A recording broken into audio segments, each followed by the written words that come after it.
Good evening, everyone, and welcome to this week's Entrepreneurship 101 session on product development. We decided to start with that video on design because design is something that you should always be thinking about throughout the product development life cycle. And I think with Steve Jobs, you can see that that can actually be a total game changer, that design can be the product itself in some ways. So today we don't have any announcements, which is nice because I know you've suffered through a lot the last couple of weeks. We're very happy to welcome for the fourth year in a row Steve Carkner from Panisys Inc. in Ottawa. Steve brings more than 20 years of entrepreneurial, technical, and investment expertise to Panisys. He was a key member in the successful and dramatic growth of Research in Motion as it transformed itself from a technology incubator to a world leader in wireless communications.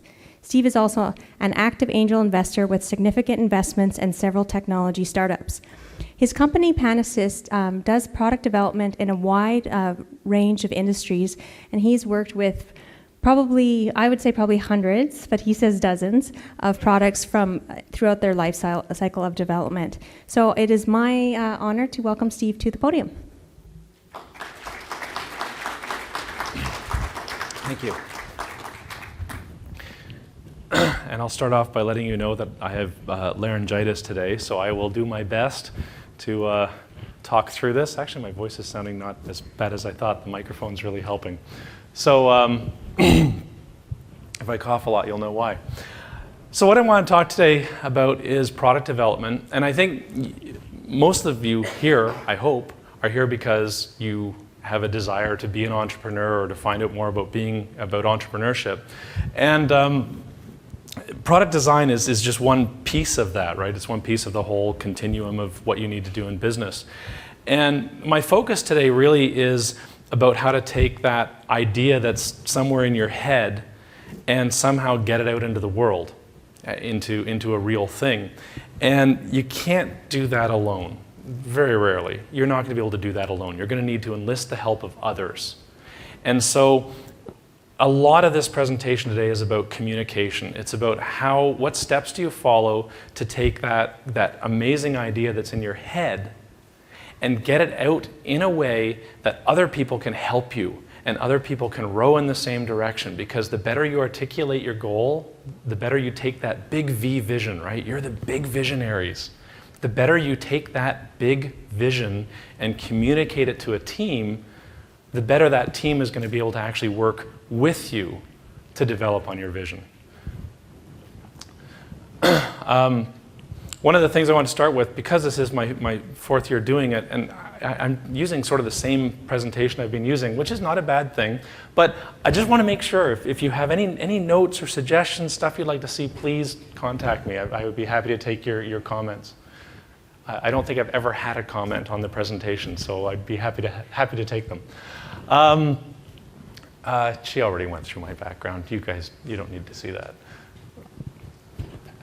A little bit about Panisys. And Panisys has evolved, much like products sometimes evolve. Our company has evolved. From engineering consulting company, we've gradually focused to the point where we're now focused on just energy storage systems. We're actually a Profit 100 company in Canada. We've been on the Canadian Business Profit 100 now for 3 years. And just a few weeks ago, we were really happy to be chosen as a Deloitte technology Green 15 company. So we're considered to be one of the 15 most environmental companies in Canada, and that's based on our battery technologies. So we've come up with some really advanced battery technologies for off-grid. We use them in military, we use them in medical, all over the place, but really different batteries. But that's not what this is about today. So the first big thing with product development is it doesn't matter how big or small the product is. You can follow the same type of path. I'm going to present the V model today, but there's lots of models. You can take a look at product development models. There's linear ones, V-shaped, circles, all kinds of stuff. And some of them will fit your personality better, but the end result is going to be the same. You're going to find a way to communicate and to manage a project. And really, the bigger the project, you just add zeros to it, and maybe you make thicker stacks of documentation. But a small project, a couple pages, big project is going to be a lot of pages, especially if it's a big military project. Following the plan, as I said, will dramatically increase the chances of your success when everybody's rowing in the same direction. So I'm going to use an example of a flashlight because everybody knows what a flashlight is, and oh my God, it seems so simple, right? It's a battery and a little tube, and so that's the example I'm going to use. And I want to chart the development path for a flashlight against the V model of development. So in this model of development, and that slide didn't come out very good, I should replace that. We start at the upper corner. There's no laser on this. Start at the upper corner, concept of operations. And you work your way down. And I'm going to explain each of these as we go. So concept of operations, down through your requirements to detailed design. And as you heard in that little video clip at the start, detailed design is only one facet. And you don't want to just jump right to design. You want to actually have a continuum. So we go detailed design, the big implementation step, which is what most people think of in product development. And then you have to remember that there's a whole other side over here, which is actually integrating and testing your final product. Integrating means how it works with everything else. Verifying that the system works, validating that everything is how you expected it to be, and finally getting into the top one there, operations and maintenance, because everything fails. And if you have not planned for failure of the product, you know, one of my favorites is you always have these no-fault founds. That's where it doesn't matter how good the product is, you're still going to get returns because somebody's going to say it doesn't work, even if it does. So how do you handle that? And then once you get all the way back up to the top, you're still not done because then you jump over and you do it all again. And there's your Rev 2, Rev 3, Rev 4, Rev 5.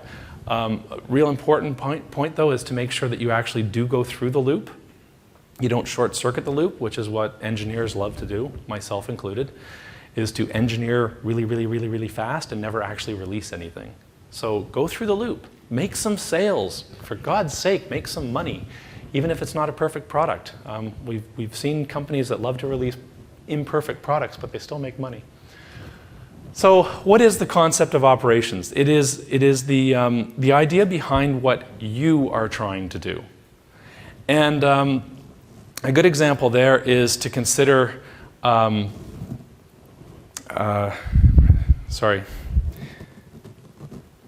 I'm a little off tonight because I'm not feeling well. So the first thing to consider is who wants it. So by who wants it, are you going to sell this thing at Walmart? Because if you're going to sell it at Walmart, you're going to be looking at little tiny margins and probably plasticky, and it doesn't have to be great quality. Oop, I hope Walmart's not insulted by that. If you're selling it to a road warrior, you probably want that cool look and something that's going to be in the back of a computer magazine. Or is it going to be stocking stuffers? Is it going to be something that sells for $1 and is, you know, used once and then some kid steps on it? Who pays for it? So is this thing for serious lighting or fun? Remember, I was talking about a flashlight, right? So what is this flashlight for? Where is it going to sell? What is it for? Who pays for it?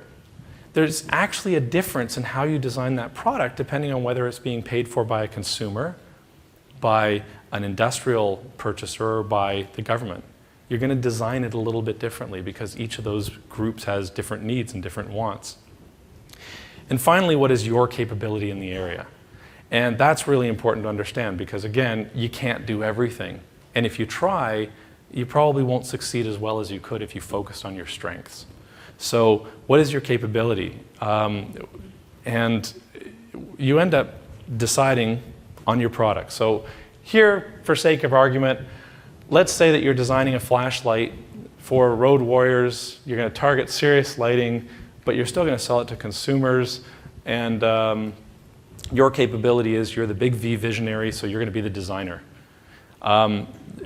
If you were, say, going to just distribute, then you wouldn't bother designing it. You could go out and buy it, or maybe just guide the development a little bit. But that's why you got to pick all these things, figure it out, and they're going to change depending on from product to product. So we're building a flashlight for road warriors to use in serious lighting situations. It's going to be bought by consumers, and we're going to build this with an outsourced model. We're going to design it ourselves, but we're going to outsource the distribution and manufacturing. And this actually, when you read that and you go, wow, that's interesting. That's like two sentences. 2 sentences that just summed up my business. And this actually starts to look like a bit of a mission statement. And it's interesting how product development it's not all about specifications. It's not all about, just the cool thing. You need to bring it back like that. And you need to think about it in the context of the business plan. Get the designer involved in the business plan. You as the visionary, as the designer, you need to be involved in all stages of the business plan. And just this isn't so much about product development, but something to remember, because I see it all the time. Cheaper is not a business model. And I don't know why, but I'm going to generalize. Canadians are really bad about that, about I'm going to make it cheaper and everybody's going to love it. No. Build something that's really good, and you'll sell it. So the next stage was the requirements and architecture stage. So this is, I myself like to compose this of 2 documents. And it's good to document. I hate documents, but it is good to document, especially a couple years later when you refer to them. The first one is your customer and market requirements. And that's probably in your head really well.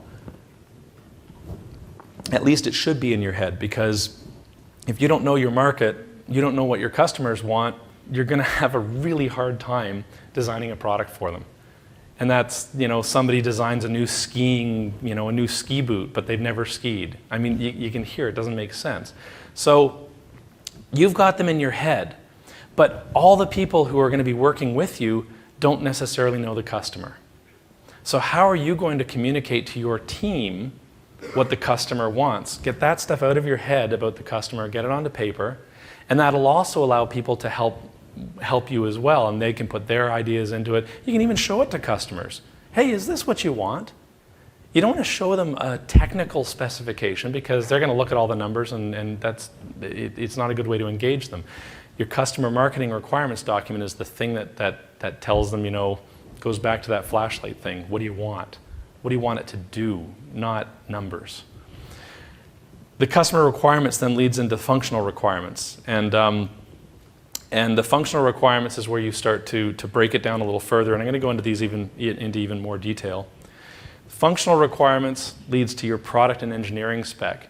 That is what most people, especially engineers, think of as a product specification, is actually the third one.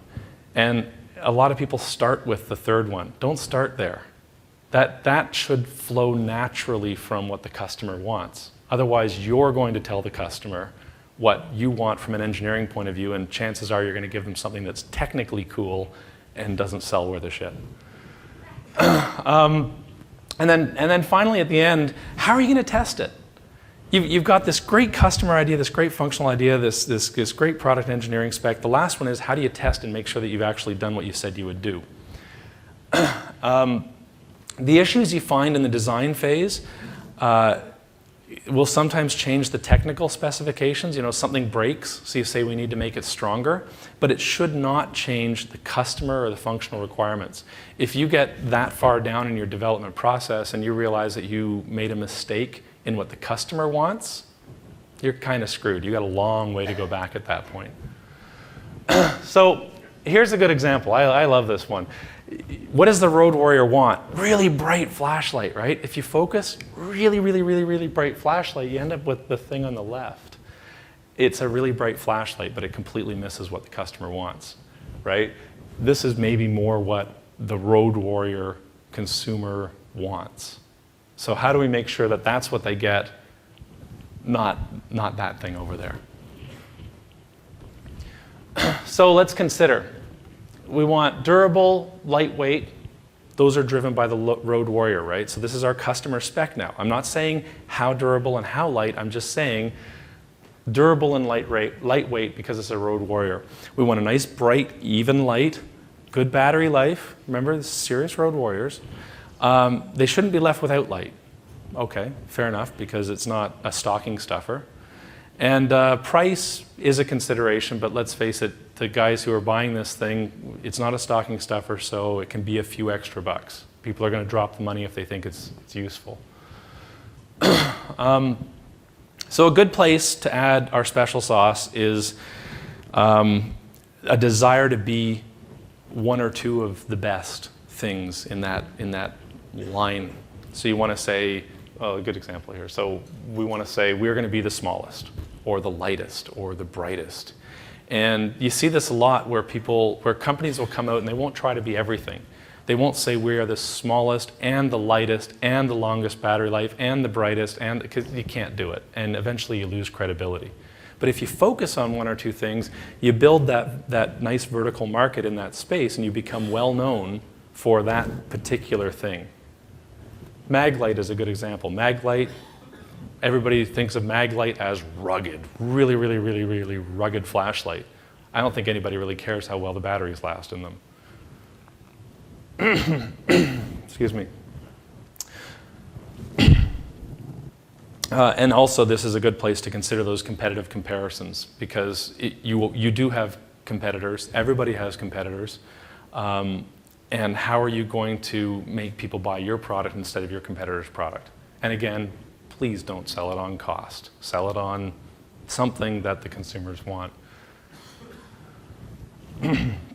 So I hope this doesn't seem too obvious so far. Remember, I'm using a flashlight. You got to put it into the context of whatever it is you're trying to come up with. But also, it will seem obvious to you for the thing that you are passionate about. Again, you are the big V visionary. You are very, very passionate. But the person who's coming into your company to help you, or the person you're subcontracting to, they're not going to have the same level of passion. So you either need to communicate your passion and get them just as passionate, which is hard to do, maybe with somebody that's really close, but most of the time it's hard to do. So the best you can hope for is to at least communicate your vision of, we want to be the smallest or the brightest or whatever it is. And remember that you should be the person who knows your target better than anybody else. So a good plan, it inspires confidence. And it inspires confidence because everyone wants to do a good job.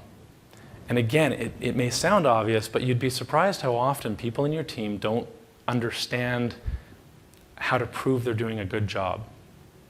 Because, you ask for something, they give you something, and it's like, well, is this what you wanted?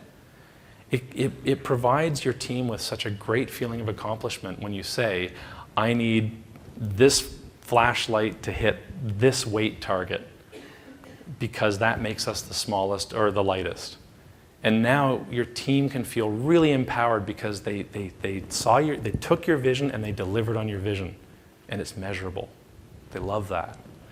And it'll build a really inspired team. It'll also make them do things that reach targets that you maybe didn't think was possible.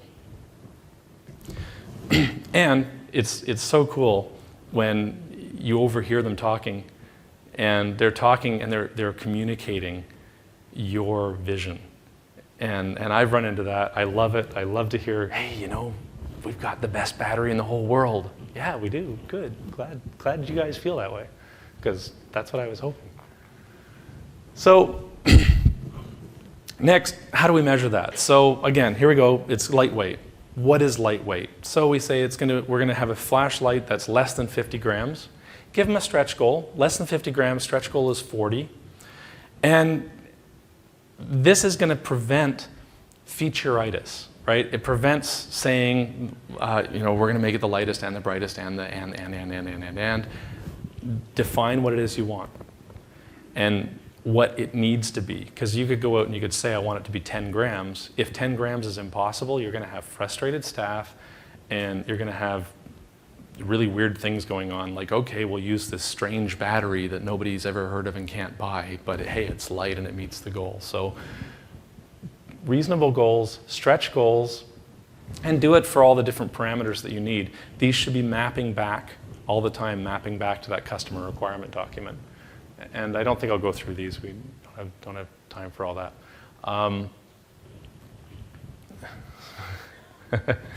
Yeah. So now that we've got this list of requirements, and we've gone from that customer desire to have the smallest, we've now gone to the next stage where we've said how small is, or how light is light enough.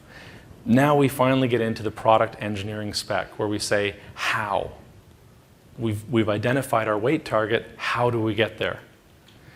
And again, engineers love to come at this from the complete opposite side. They'll come at it and say, I'm going to make a flashlight with a AAA battery because it's the lightest. Okay, well, why? So you start going through this.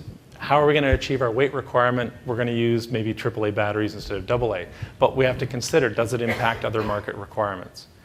And this is where all of a sudden that customer requirement document becomes so incredibly valuable, because it prevents mistakes that make your product not sell. Because you could choose that AAA battery, but in doing so, you perhaps can no longer drive the brightness of a light bulb you wanted or the battery life that you required, and now the product becomes a paperweight. So this helps people understand where the balance lies, what's the most important thing, but also how to keep a balance and not just focus on making a flashlight with 500 LEDs because it's the brightest. And you go through them all. Let's make sure that we use materials that are reasonable. Should it be aluminum? Should it be titanium? Titanium sounds crazy, but you know what? There's probably reasons and areas where a product it would make sense on. Maybe even just from the marketing point of view, where you can say, hey, it's titanium. That's very cool.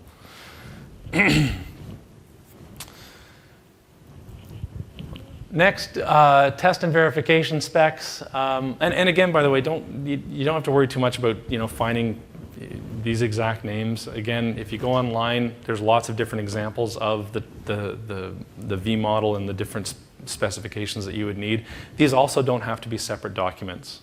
It's not like each one of these is a big, thick thing. This can all be in one document if it's a small product. They also, once you write the first one, the other ones are easy to write because you just start referring to the first one. So test and verification answers the question, prove it. You've asked for it. We think we've delivered it. How do we prove it?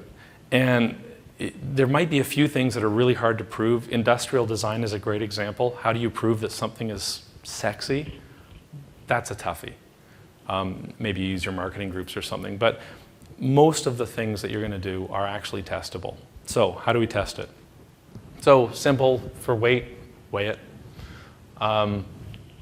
For how bright it is, we measure the light output. For battery life, we measure the battery life. Most of that stuff is pretty simple.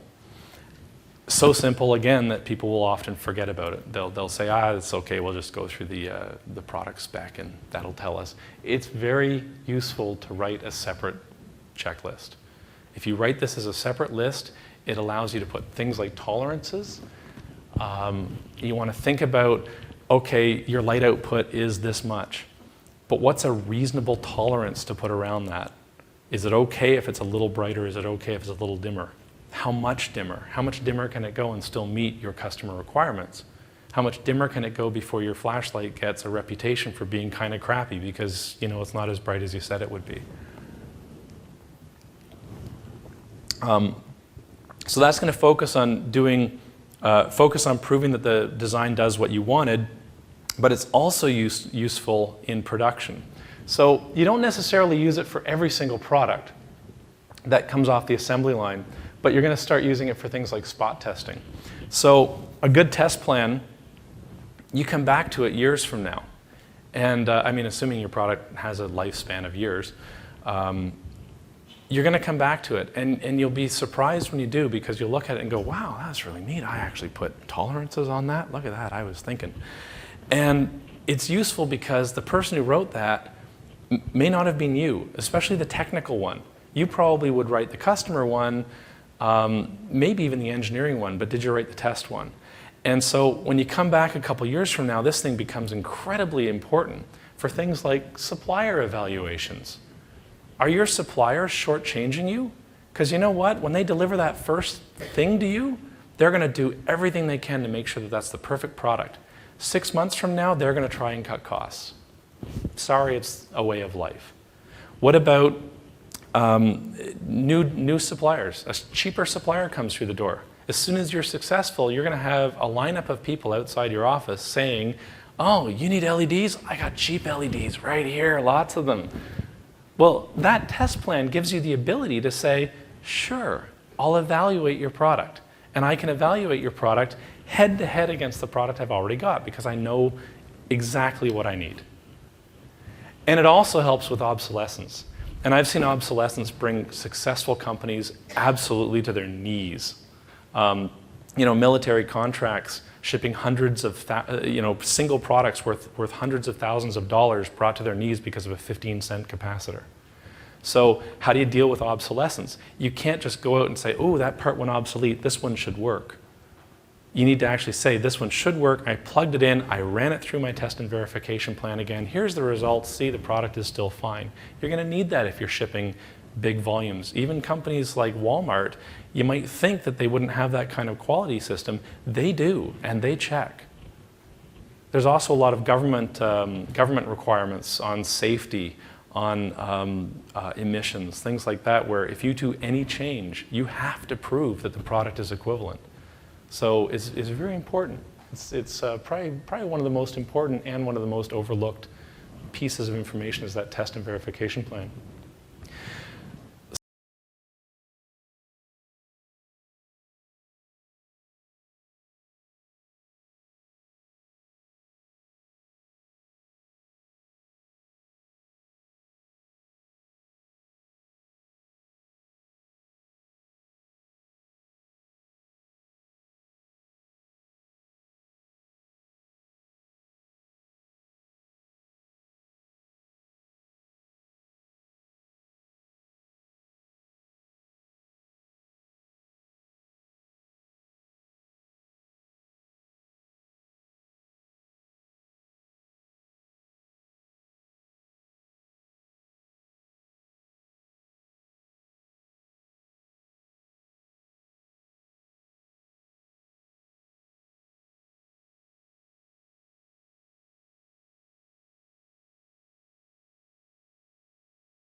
Work. And the reason is because they're not just broken into little pieces, they're broken into little pieces that are also individually tested and then built into slightly larger chunks and slightly larger chunks. And make sure that any departure from the spec, because there will be departures, there'll be something that, they say you can't do that or something will come up. Make sure that it makes sense. Make sure that it's not going to just lead to feature creep for no particular reason. And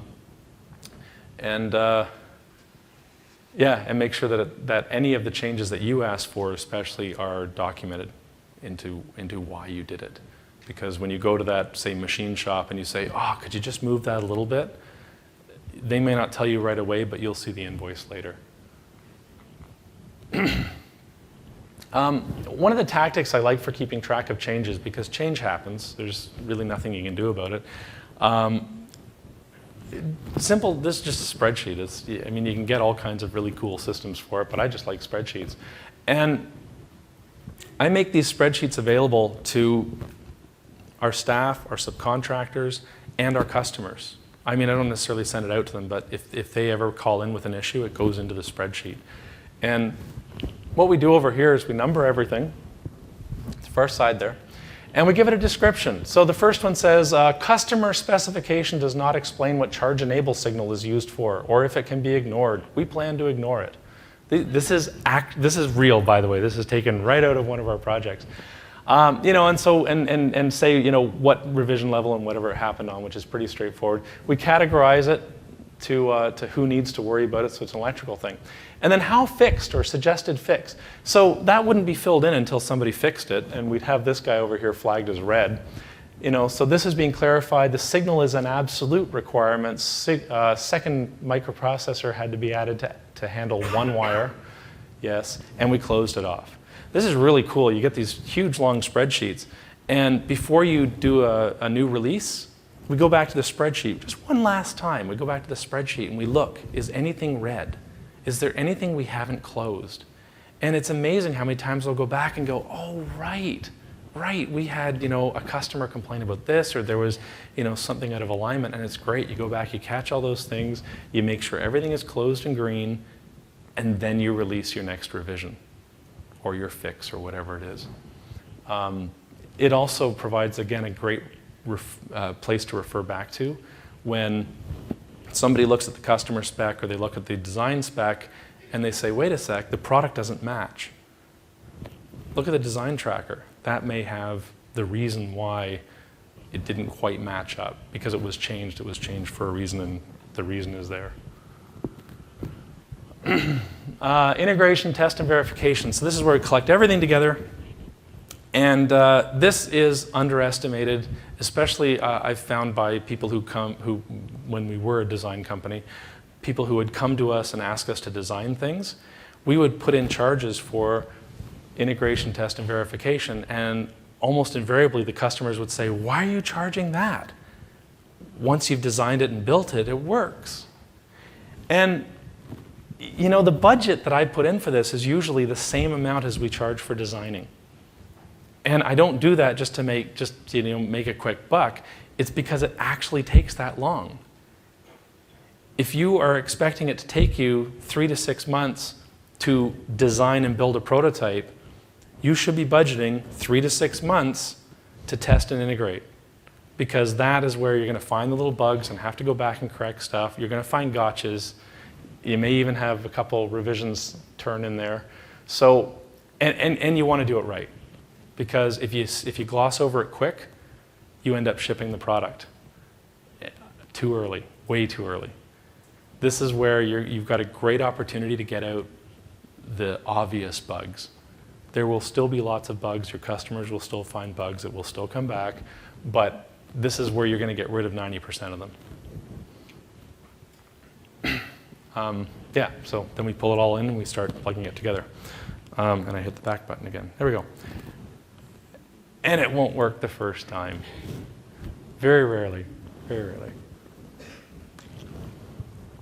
That's my brother. No, it's not. So when at this stage, in the integration and test stage, when something doesn't work, it's kind of interesting to, when you trace everything back and you say, well, why didn't it work? What happened? What went wrong at this point? It's almost always the technical spec here, which is a good thing, because it kind of means it's in-house. It means that other people didn't necessarily have to see it, and it usually means it's pretty quick to fix. So The technical spec was wrong, which meant you had a dimension wrong, or the light was wrong, or something in the tech spec. You need to resist the urge to just do a quick fix. Think about what went wrong, how it went wrong, because chances are if you went down this path through your specs that ended up with a mistake here, that same path may have been taken and have an error here and here and here as well. So if you understand how you got to that point, there may be a couple other things you can fix at the same time, and they become free fixes or good fixes. And then fix the spec. Like, fix the hole, the path you came down that was wrong. Fix the spec, revise the original statement of work, and then start moving forward again. Yes, it will take a little bit of time to do that, but it will save you so much more time in the end when you don't run into the same problem or very closely related problems again and again and again. So, only fix it once. That's another rule, which is often hard to follow. The final step of the actual product launch, getting up to the product launch, is the system verification and validation. And this is where you've got the product and you say, this product technically works. It meets what, it's got the right weight, the weight we said it should have. It's got the right brightness, the brightness it should have, the right battery life. You say, this product's perfect. It meets everything we could have dreamed of. This is where you then hand it to a customer, and the customer looks at it and goes, green, or something like that. So a mistake made at this point in the process is rarely a technical issue. It's more often than not, it's a customer requirement issue. And guess what? That's your fault. Because you're the big V visionary who absolutely understands your customer and you got something wrong. And that'll happen because you have your own opinions. And it may be that your interpretation of what the market wanted is a little bit smaller subset over here, and that if you want to capture the big market, there's a little tweaking to do. One of the most common problems to run into here as well isn't so much that you didn't read the market properly, but that there was some unexpected interaction. And I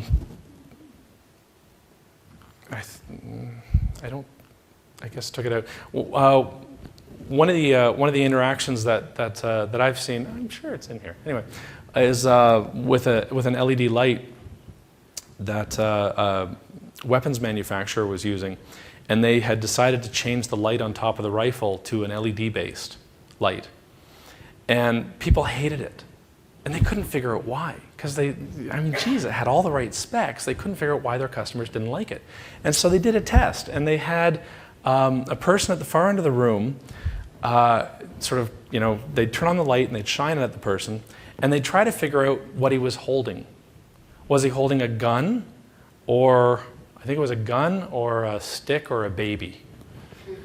And what they found was with the LED lighting, the color purity was just, your eye doesn't work as well with them. And you may have even noticed this, because it's still the case today, that LED lights just don't give as nice a rich warmth as bulb lights. But in this case, it actually was quite a safety hazard, because your eye didn't pick up the same contrast it would with an incandescent light bulb, and as a result, it took longer to determine what the person was holding. And that's something that they're still trying to solve today, to allow you to instantly recognize, oh, it's a baby he's holding, not a gun, with LED lighting. So, and watch, it'll be like the next slide now. And so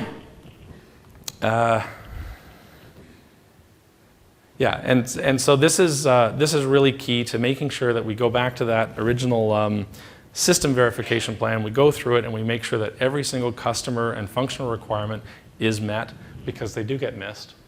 And as I said, if you get to this point and you find a mistake, it can actually scrap your whole product.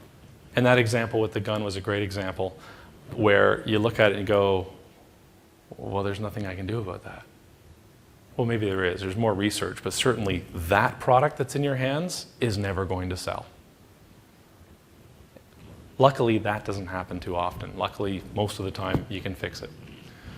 And there's the gun manufacturer slide. I told you it was in here.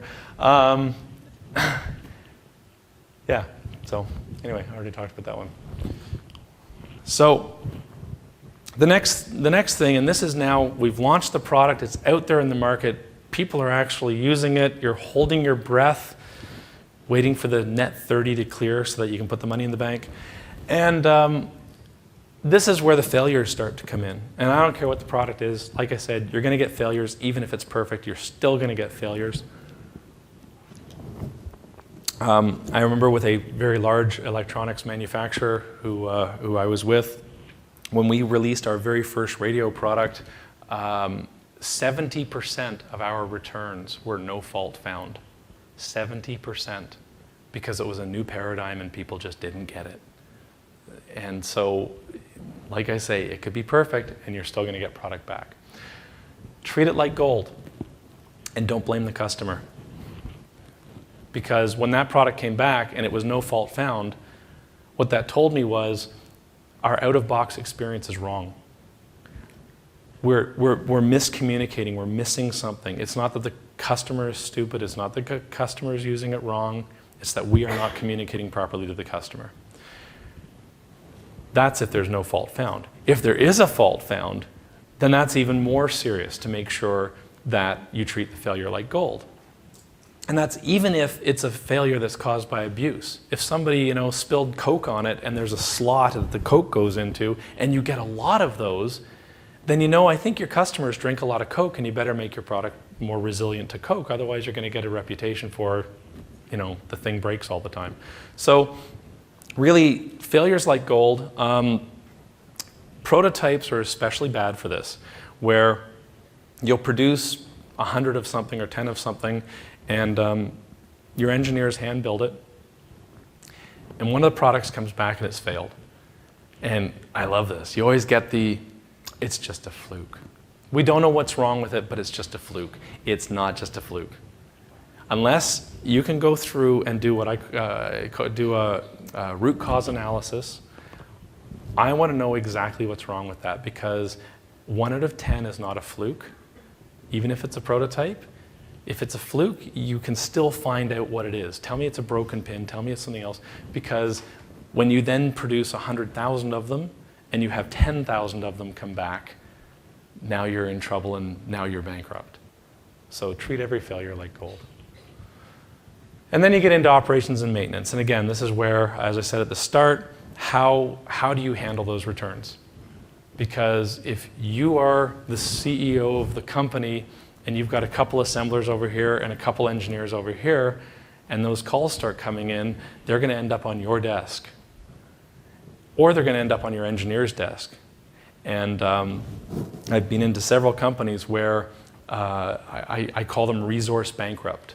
They're companies who have stopped development, and the reason they've stopped development is because their entire development team is providing maintenance and support for the existing product.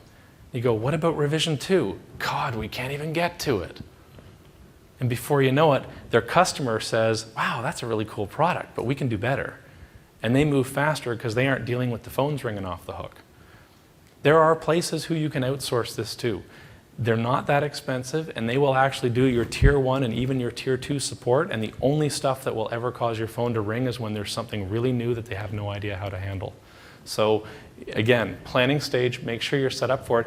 And when you're going out raising funding, the guys when you're pitching that business plan, when you show things like that in your business plan and say, I have considered this, it really makes you look good. It really shows that you know what you're doing and that you're budgeting for this stuff. Yeah, and finally on the deployment ramp, I always say look for friendly customers, especially when you're first deploying your product. Look for the customers who you can deploy a product to and then say, shit, sorry, take it back, fix it, hand it back to them again, because those are going to be easier customers to deal with. They aren't going to make a big fuss. They're not going to go public. They're typically the guys who really desperately want your product. And that's why companies like, people like Canadian Tire will do one store. That helps you a lot. Don't be too anxious to get the steep ramp up. So yeah, seek out your friendly customers. They will help a lot. And then go to revision 2. It's perfectly normal. There's nothing wrong with revision 2. In fact, revision 2 is the time when you should be opening your mind up and saying, okay, you know all those really cool features we wanted in that giant Swiss Army knife? Let's let a few of those in now. That's going to give you the differentiator in the market. It's going to allow you to get a higher price for your revision 2. And listen to your customers. Fix all the problems from your failures. Fix the stuff your customers were looking for. Maybe add a feature or two. It's a great opportunity. Don't do it too soon. Don't rush into it. Don't end up with version 1, 1.1, 1.2, 1.2, 3, all the way along. Just jump to 2.0. As long as you're actually making sales of 1.0. Very quickly, because we're almost out of time here, just a few charts and things. Gantt charts, if you've never seen them, look up Gantt chart. It's a really easy way of plotting out your project. I hope most of you have seen these, but if you haven't, you can enter in all the things you need to do, what depends on what, how long you think it'll take, and before you know it, you actually have a timeline. And it's really surprising because something you think is going to take 3 months, you drop it into one of these and you go, holy shit, this is a 9-month program. And then you change your budget and you make sure you ask for enough money. But I'm not going to give a course on the tools. Another linear one, I showed you about the V model. A linear one, this is very, very much used in military or simpler programs, is to do a gate phase assessment, opportunity, then you have a gate. And the gate is usually a team where you say, did we cover everything in this opportunity? Plan it, gate. Do your alpha design, gate. And that's why it's called phase gate. The military guys love this because they can come to your meeting and they can be your gate.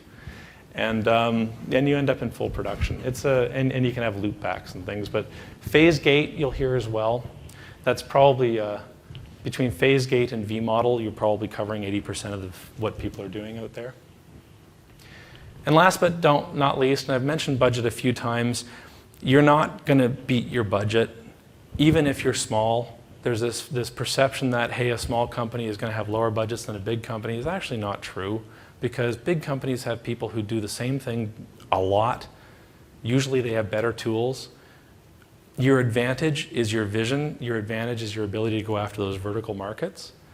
And don't be afraid to budget big. Don't be afraid to say, hey, you know what? It would cost that big company $10 million to do this. I want $10 million to do my product. How am I doing for time? Do you want me to stop soon? Okay. All right. Sorry. I'm talking slower than normal. Choosing a partner. You're going to need to partner with people. Unless it's a really tiny product, you're going to need to partner with people. I always like to say the people you should choose to do business with are the people that you would be willing to do business with on a handshake. So when you go out there, find people you're comfortable with, add them to your business plan, show them to your investors. Your investors will be, if you have good partners who are signing up for this thing, your investors are going to love that. They're going to add credibility to your business plan. Check their references. Don't be embarrassed. I'm surprised how many people say, oh, I was kind of embarrassed because, they were this really big company and I wanted to ask them, but I was, no. Say to them, look, this is what I'm doing. I'm a little company.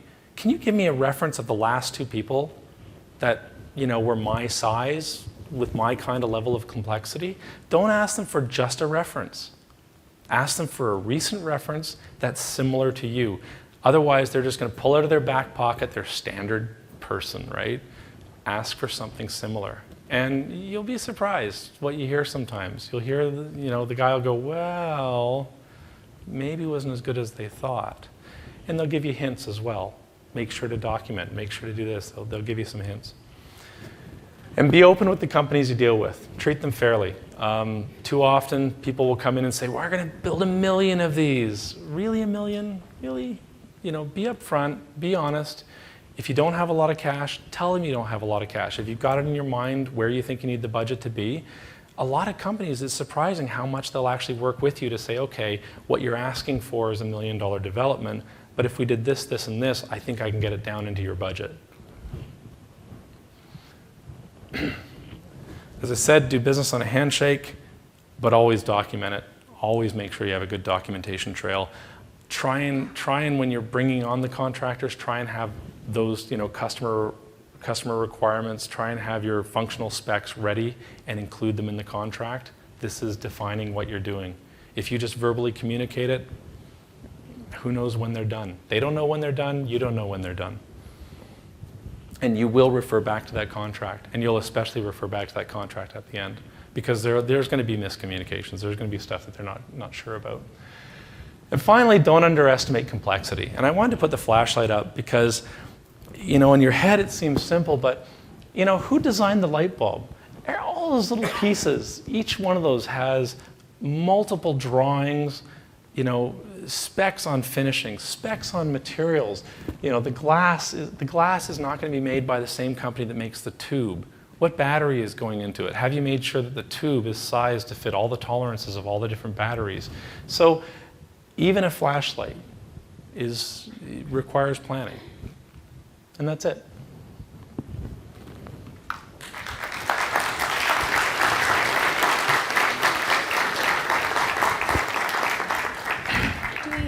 Do we have any questions? Since my voice is still holding out.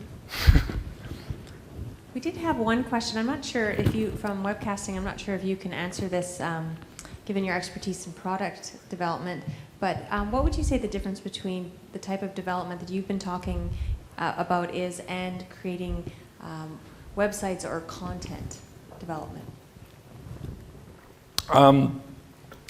I don't know because I haven't done that much website and content development. I've done content development, and the answer I think I had for that was the testing is different.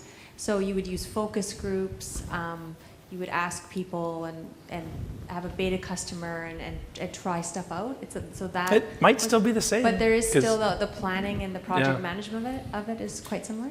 Yeah, there was a video I showed last year from 30 Rock where they come up with this great product. It's a photo scanner and paper shredder, and it's got a little switch on it. And depending on which way you set the switch, it either scans the photo or shreds it. And I mean, it's hardware, but it's still, you need the focus group testing to find it. So I suspect that there would be a lot of similarities. There's a lot of similarities, and also everything takes longer and costs more than you think, and these kinds of things. But ultimately, you got to know your customer, and you got to know what it is you're trying to hit for that customer. I should mention that your family was indeed watching the webcast. Were they really? Oh, God. Oh. It's the first webcast, right? So they wanted to tune in. Hi. Question in the back there? Hi. Hi. I wanted to ask something that in some ways almost seems to be two seemingly contradictory messages that you gave out. Mm-hmm. And one was, don't be scared to go with an early version. Right. And the other one was, well, you got to get it right. Mm-hmm. And could you expand just a little bit upon how those two need to work together? On one hand, don't be scared to put something out early and reiterate, but at the same time, if you don't get it right, you're in for trouble. They seem at one level to be contradictory messages, and I'm wondering if you could just expand on that a bit. Yeah, well, and I think that's why when you try to identify your customer requirements, you can come up with a huge list of customer requirements, right? I had about probably 20 different things in my little customer requirement list, and then the first thing was to selected a few. Because you could say, I'm going to be a flashlight manufacturer and I'm going to do flashlights for everybody. Well, that's true, but that's way too much to bite off. So what's your first iteration? Okay, the first iteration is narrower, right? So I think that's sort of what I'm trying to get to. The first product, narrow it down to the basic elements of what your customer wants. Pick a few features that you're going to kick the competition with. So if it's lighter, okay, we're going to be the lightest. Good. Focus on lightest. What's the top one? Pick that one and get it right. So really, it's just about focus. And then revision 2 is where you allow a few more features to come in. So maybe that's where you say, okay, we're the lightest. Can we also be the brightest? Right? Can we bring in something else? So that was really it. Just try not to come up with everything all at once, because you just will never make it to market. Okay? Yes? Hi. Hi. I got a question about what you said regarding treating failure like gold. Yes. what if you want to reduce the possibility of failure? I just got familiar with a word called affordance. Okay. I don't know if that's the word that you are familiar with, but basically the product that you have sort of tells you, just by the design, how it works. Very nice. Yeah. So that for some, maybe I'm saying this wrong, sorry. It's not affordance, it's a human test. It's basically coming up with all the possible, just scratch what I first said. Okay. It's basically, I'm trying to find the word really quickly. I was all prepared. But it's basically a test to see all the possible failures with human interaction with the product. So Okay. if that test is being done, why would you have to factor in failure? Because it's still going to go to somebody else out there who will find another way to make it break. Like, products will break in ways that you have not envisioned. Stuff will come back and you'll look at it and go, how the hell did that happen? And then that becomes your job to try and figure out how it happened. So you can reduce failures. Things like the human testing, excellent. Yeah, I think it's called human factors. Human factors, especially in medical devices. There's a whole section on risk with medical devices where you have to look at that. And you even have to look at things like, here's a power jack. What happens if a kid puts that in their mouth? And you go, okay, well, if the product's designed for adults, well, yeah, but a kid could still put it in their mouth, right? So that's it. Human factors design, yeah, it's very important. Yeah, my one concern with your answer is that if you're in a competitive market, say, for example, smartphones, you don't have a lot of room for those type of errors. Sure. Like, for example, Apple seems to do their PR very well, but every time they launch an iPhone, for some reason, they have one of those issues with the antenna, or I think with the 4S, it was the battery. Yeah. Mm-hmm. Now, Apple sort of has there's an expectation, people are very loyal, so people allow for things. Mm-hmm. But then, if the competition gets tighter, something like that could really throw you off. It could, yeah. And that's the thing with, especially when you're a newer company, failure is probably more damaging to a newer company than it is to an older company because, yeah, once somebody like Apple has a band of followers who love their products, they are pretty willing to say, geez, but I like it. And that's where the friendly customer comes in, right? Your product is going to meet a need. It's going to solve a pain point. Find the customer who has the most pain and go to that customer first because your product will fail, and the best way to avoid those final failures is to actually get them out in people's hands. Every time it'll go in people's hands and you'll go, oh, I hadn't thought of that. Friendly customers, people with the biggest pain points. But what's the cost? Like to your brand or to your credibility? Well, if they're friendly customers, there isn't one because they keep it private, right? In a social media world? Yeah, I think so. I still think they would because ultimately they're friendly customers, right? They're not out to hurt you. They're there to help you get your product out, right? So, and again, I can bring it back to the early RIM days when we first started putting out products. A lot of our products were going out to the carriers themselves. Right. The carriers aren't going to kill themselves, right? They're going to take the product and beat the crap out of it and come back and give us ideas. A lot of emergency workers were using these things. A lot of real estate agents were using them in the early days, and then it kind of built from there. So they're more forgiving. They were way more forgiving. And they were also more forgiving because it was so cool, right? Look, I've got this thing and nobody else has this in the whole wide world. Yeah, it's a little buggy, but it's revision 1, and then there was a certain, yeah, they wanted it. That's a good way to put it. They wanted it to work so bad, yeah. Okay, thank you. Steve, Okay. I would agree on that. I think early customers are excited to be part of the process sometimes, especially if they love innovation. 2 questions from webcasting.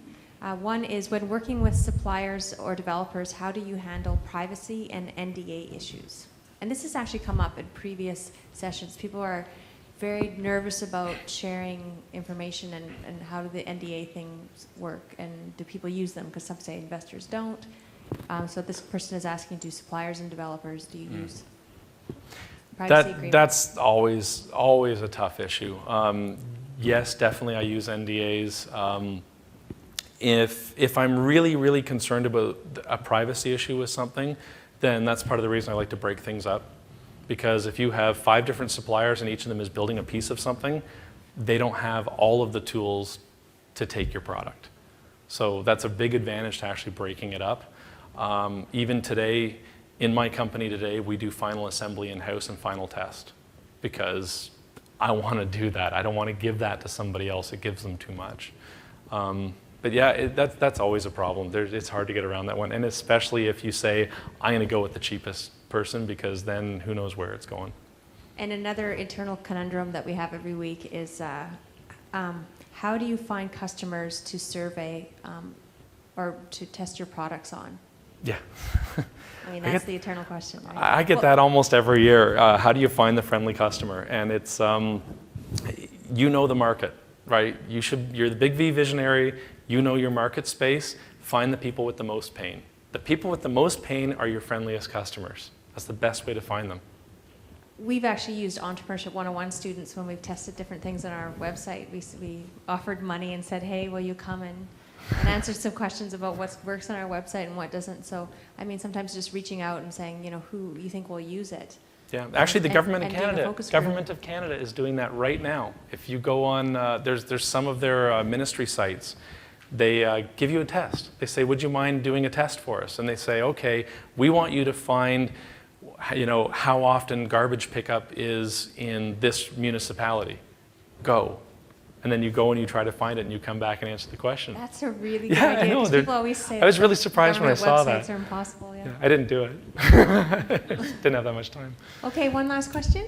Hey, I've been thinking about doing a startup and I have this idea.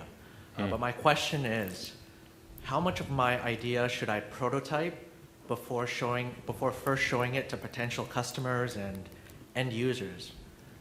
My biggest concerns were that somebody might steal my idea and get it to market quicker than I can.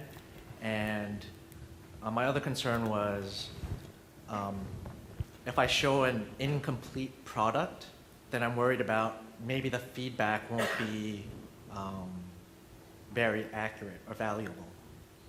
That's actually a really good point. Yeah, if you show it too early, people are going to get very distracted by the stuff that's incomplete, and you're right, you won't get a good feed from them, so you should definitely try to have as much of it prototyped as you can. The other advantage of that is when you're patenting it or trying to protect it, I hope you're patenting stuff, right? Nod your head, yes, I'm patenting stuff. It's cheap, you can do it. When you're patenting stuff and you start to build that prototype, you're going to find more stuff you can patent. And then when you show it to the customer, you have them sign an NDA first, you watch their reaction, and you patent more stuff based on their reaction. We actually have an event in a week and a half called How to Draft a Patent. Yeah, there you And go. it's 4 hours with patent agents if anybody wants to go through the actual technical, how do you draft a patent. And if you need motivation, Steve Jobs had 313 patents in his own name, just in his own name. The other thing is when you're showing that product is not to focus too much on, oh my God, I have one shot, right? Like hopefully you can actually take your first iteration, which is rough, show it to somebody, get some feedback, make it better, show it to another person.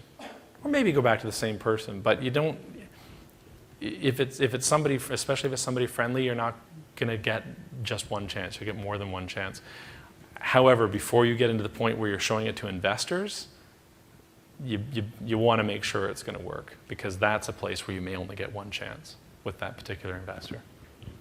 Thanks. Okay. Okay, I'm just conscious that we run 10 minutes over time, so sorry about the last question. Can you? I'm here though if people want to ask questions. If you want later, to come it's fine. up to ask Steve questions, that's Yeah. great. Otherwise, And I left business cards at either corner as well. If you want to send me email questions, I'm always happy to answer them. thanks very much, Steve, for coming out with laryngitis.